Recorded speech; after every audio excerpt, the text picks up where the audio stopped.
Well, thank you, Madam Chair, and thanks to all of our colleagues and our witnesses today. In 2018, Democrats and Republicans in the House and the Senate worked to pass the first overhaul of the Congressional Accountability Act since, as Chair Lofgren spoke about, since it was passed in 1995. It passed the House unanimously. The reforms included in the bill were based on the findings of a comprehensive review of the laws, procedures, and resources related to sexual harassment within the House. Our overall goal with these reforms was to professionalize the House by bringing more transparency to the process, ensuring bad actors are held accountable, and creating stronger protections for employees. Now, almost 3 years later, we have a responsibility to determine whether these reforms are working, if they're helping accomplish our goal of professionalizing the House. As a side note, I believe we need to be holding more oversight hearings like this one, especially since COVID has changed how many of the House offices operate. One area that needs to be assessed is the workplace rights training that's mandated by the Congressional Accountability Act. Under the Congressional Accountability Act, in-person training for members, staff, and interns is required each year. However, COVID quickly forced the workplace rights training to go completely virtual over the last 2 years.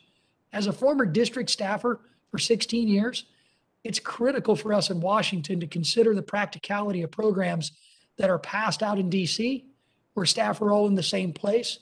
And let's check with the impact on district staff, where they can sometimes be in multiple different offices, hundreds of miles apart, depending on the district.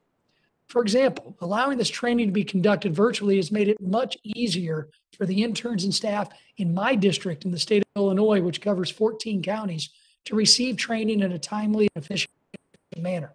Before, when training was in person, the district staff would sometimes have to spend an entire day just to travel to and from the training because it might be offered only once at a single location.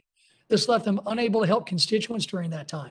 And additionally, it's an added cost to taxpayers when they have to pay someone from Franklin Covey to be sent to all 435 districts across the country.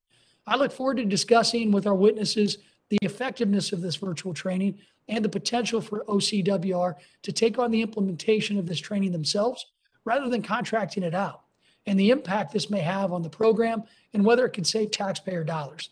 Lastly, I want to mention the search for a new executive director. Congratulations to the current ED, Susan Grunman, on her new position, and I want to thank her for her service.